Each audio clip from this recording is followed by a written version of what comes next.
3 महिन्यात जाऊन मैदानावर आलोय. तुमचा बाजार उरकीन, नादी लागू नका.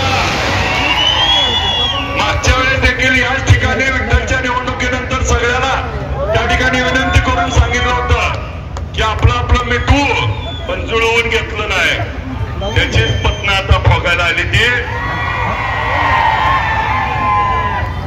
जी मला म्हणला होता मुंबईला जाऊ देत नाही, त्यानं कुणाकुणाचं नुकसान केलंय त्यानं मानसिकता बघावी, नाहीतर आज 2 तुतारीचं विठ्ठल परिवाराचा आमदार झाला असतं. सांगतो तुम्ही तुमच्यात हाणाहाणी करायला लागताल, त्याच्या पलीकडे काय लय बोलत नाही.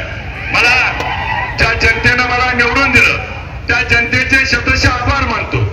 पंढरपूर तालुक्यातल्या सगळ्या लोकांनी माढा मतदारसंघातल्या लोकांना जाऊन अभिजित आबा कसा आहे तो सांगितला, म्हणून त्या लोकांनी विश्वास ठेवला. म्हणून पंढरपूरच्या तालुक्यातल्या जनतेला कधीही विसरणार नाही.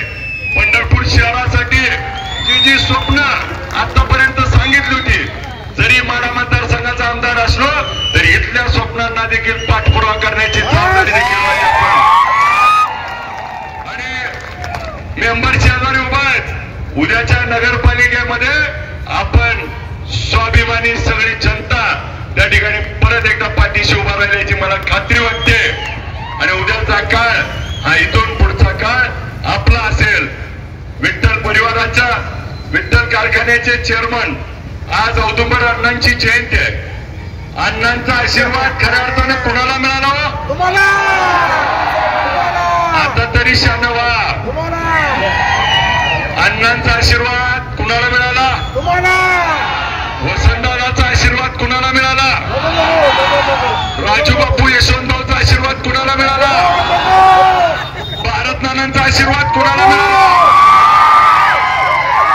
नेता धाडशी आहे तोच विठ्ठल परिवाराला धाडशी नाही.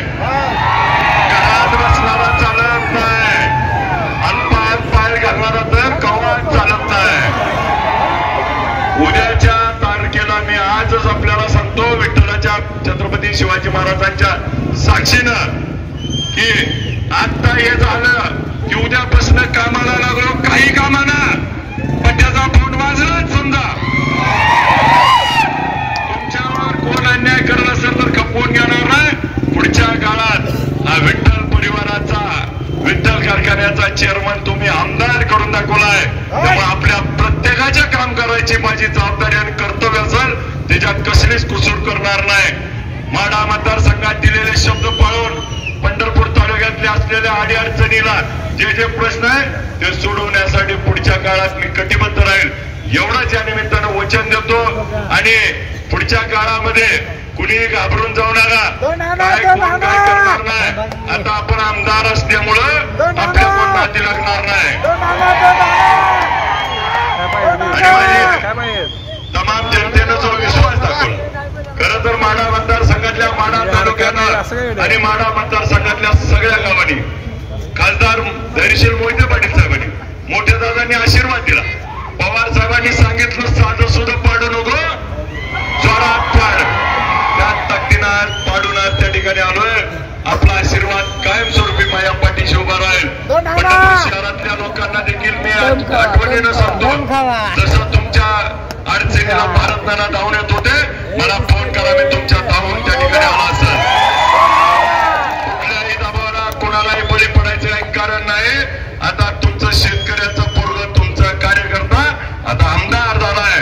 त्यामुळं आपल्या आता कोणी त्या ठिकाणी अन्याय करत असेल तर त्या ठिकाणी तुमच्या पाठीशी गंभीरपणे उभा असेल. या पुढच्या काळात माझी विठ्ठल परिवारातल्या नेत्यांना नम्र अजून एकदा विनंती आहे, ज्याला कुणाला वाटतंय त्यानं सोबत यावं. वैरवादातनं तुम्ही संपून चाललाय, कारण जनता माझ्या पाठीशी आहे हे प्रत्येक वेळी दाखवलं. पुढच्या काळात देखील झालेल्या चुका एकमेकाला समजून घेऊन चालूया, नाहीतर आपणच आपलं काय करायला लागलोय याचा विचार आत्मपरीक्षण करण्याची वेळ आहे.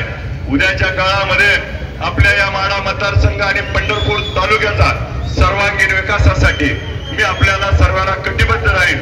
मला माढा मतदारसंघातल्या तमाम जनतेनं, मायबाप जनतेनं जो आज मला निवडून आणण्यासाठी जो आशीर्वाद दिलाय, मी एकच किस्सा सांगतो आणि थांबतो.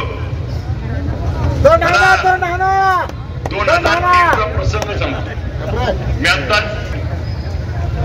2003ला माझ्या वडिलांनी मोठ्या दादांना आता सांगितलं की सोलापूरला पार्क चौकामध्ये वडिलांनी विजयदादांनी जिथं कपडा घेतला होता शर्टचा तिथून मला 2 ड्रेस आणले होते आणि 2003ला वडिलांनी सांगितलं दादांनी जे घालतील कपडे ती तुला ड्रेस आणलाय आणि कपडे घाल आणि आता तुला आमदार व्हायचं.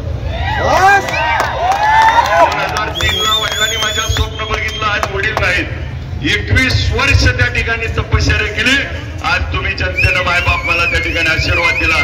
माझ्या वडिलांची आज जयंती आहे. वडिलांचा वाढदिवस होता. आज त्या दिवशी मला माझ्या माढा मतदारसंघातल्या तमाम जनतेनं आणि तालुक्यातल्या लोकांनी एवढा बहुमान दिलाय. आज कुठल्या शब्दात सांगा. आज फक्त ते सगळं बघायला म्हणजे वडील नाहीत.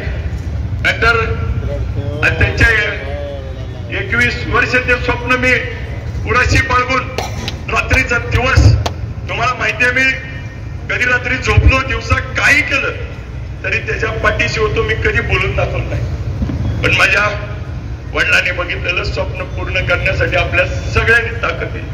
ही ताकद आणि शक्ती माझ्या आयुष्यभर पाठीशी राहावी एवढीच विनंती करतो.